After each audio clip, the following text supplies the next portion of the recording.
emotions. I've run out of adjectives to describe. Cool. Yeah, and I actually thought of some line, and I was like, I think you've seen me enough to like be in SAG. And so, like, to be honest, the memory is foggy. And probably something that had never occurred to you.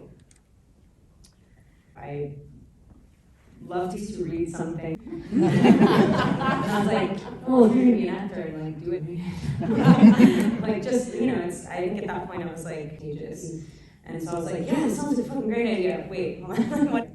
Well, I'm curious because, I mean, it's exciting. I mean, I had like I had kind of vague but kind of defined memories of watching newsreels and seeing the reaction of grief. Like, I remember the flowers outside of Buckingham Palace, and I think like my overriding impression of her, not to put it like so basically, but I think what really actually gets it across is like, I just felt like she was so cool. She had, so cool. She just had like this born, innate, God-given talent to bring people together and to like bring people towards her. And so I didn't have like a defined relationship with the royal family. I'm from LA, and like I was 7 when she passed away, but I did feel like there are certain people that you encounter in pop culture, in being alive, where you're like, that person stuck out to here, that person just didn't, there was no end to her, energetically, and so, yeah, I guess, even though it sounds like basic and silly to be like, well, my initial reaction to her was that she was incredibly cool, that was her gift, is that she fucking just bridged gaps and like she had an innate talent to bring people. And more of a rebel.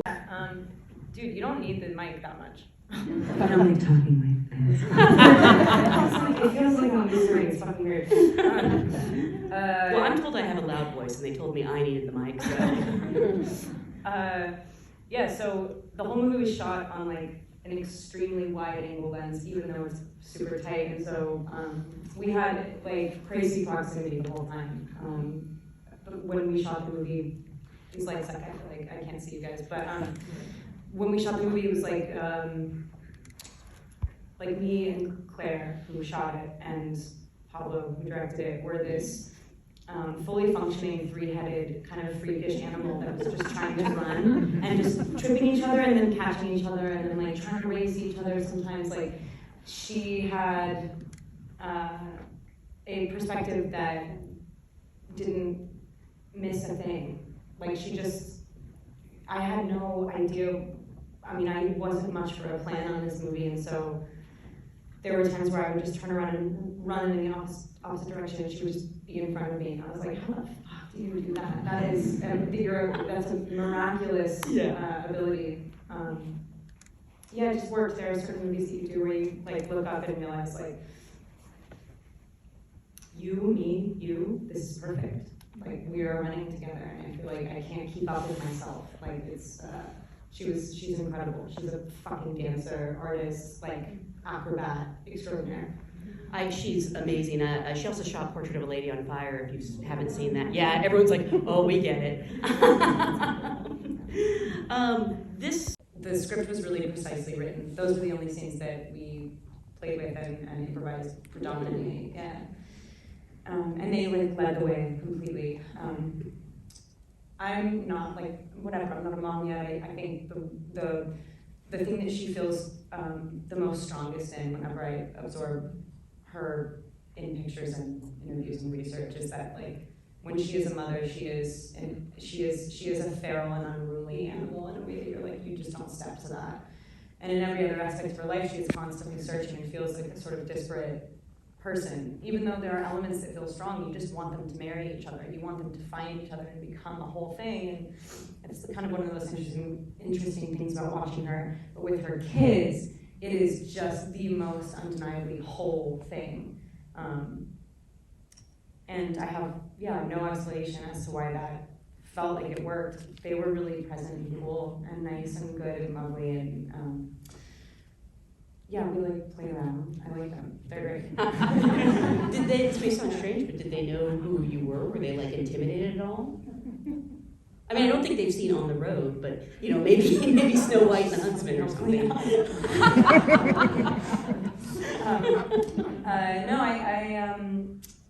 They're both of them are oddly, especially actually Freddie. So they're so English.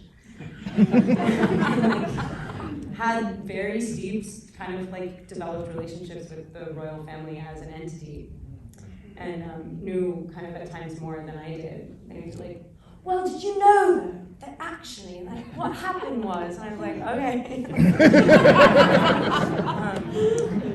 They're on-set consultants. Yeah, yeah. And then they would be like, and also, so you're from Canada? Oh, California. So they were like, but you're not English. I'm like, no. That's good the job. Yeah, but they could pay you. Yeah. If your accent was that good. Yeah, totally. But they were like, you asked me if they like knew who I was and if they were intimidated, and fully I was like, how many fucking magazines have you read? Like, what? How do you even know? Like, you're 8 years old. Like, how are you asking me where I'm from and like whether or not I should have this part? But like, it was nice to have like the 7-year-old be like, do you think you should really be here? I love kids. They're so honest. I mean, speaking of, you're playing a character who is, or I shouldn't say a character, a person who, you know, was under a very harsh spotlight, and we see the toll that takes on her, and how, you know, unfair and unkind the world can be. Even though this film is set years ago, it couldn't feel more relevant. I mean, did you, draw on your own personal feelings or experience for any part of the role? Probably. I mean, I think you bring a lot of yourself to every role. Yeah, I think it's weird to sit here at this very moment and like philosophize with you guys about We're all just actors. Yeah. Except for me.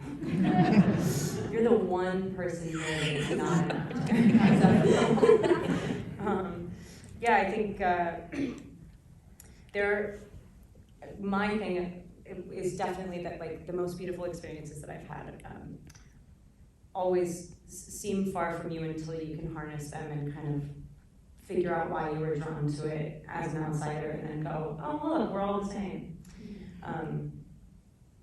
But yeah, in terms of being somebody who was famous and like photographed, I definitely know what it feels like to have, or at least, the feeling that people might be looking at you all the time, even though maybe you're making it up, or maybe you're not, maybe you're totally right. She was right. People were always looking at her. But I do like know the feeling of kind of assuming, whether or not you're correct or not, that people have a pretty defined idea of where you're at, or what you're doing, or who the fuck you are. I will say it is such a superficial comparison because like that, she just lived such a uniquely unknowable and singular life. Whatever I can kind of imagine, but just to constantly go, I think like unless I go into the bathroom right now, someone's looking. You know what I mean? Like unless I go into a stall and lock the door, and even then I'm like looking over. You know what I mean? Like that, whatever. It's the most boring part of this. But there were times where she had to harness communication skills that seemed manipulative because she was so muzzled. There were certain times only ways to reach out to people non-verbally because she just wasn't allowed to speak, and that is not even remotely something that I've tasted at all.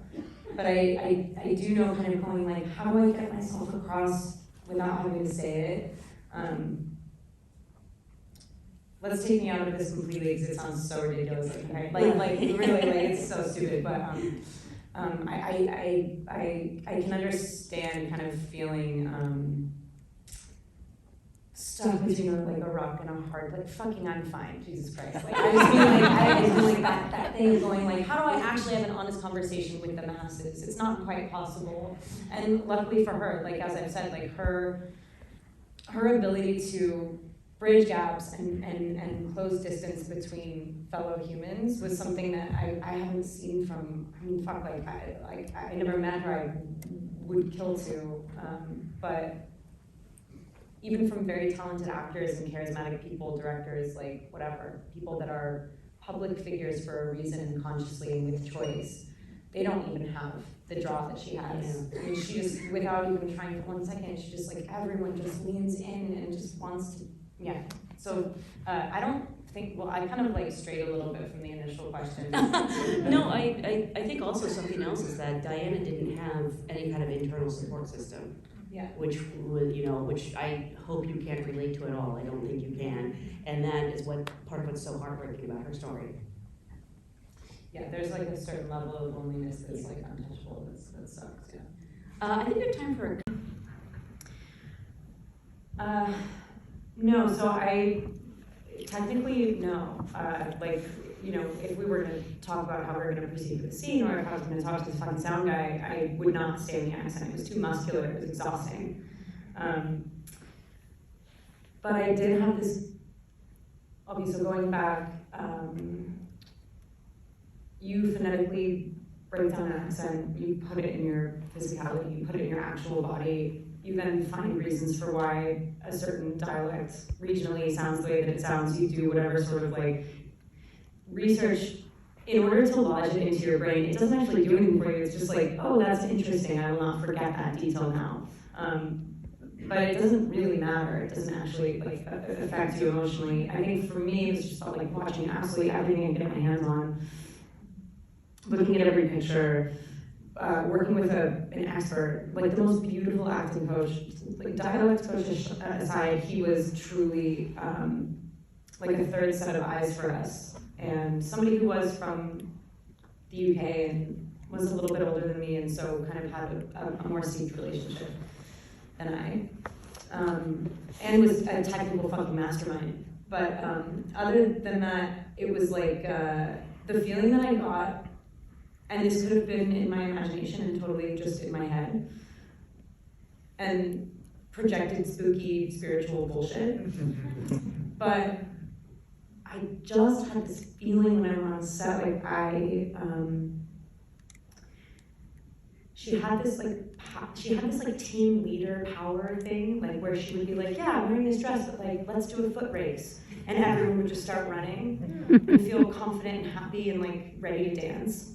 And I am not necessarily that person. And so I came to set every day and just like felt like I had that power, like I was fucking taller, and I would get to set and be like, every crew member here who is tired and would rather be home with their 7-year-old or whatever, in this moment is excited. And that is because there is some weird thing happening that I only learned from her. And I was able to kind of assume her position for a second and feel how wonderful it was to be her. Even if this is all just craziness, like even if it's just all right here, it felt so fun.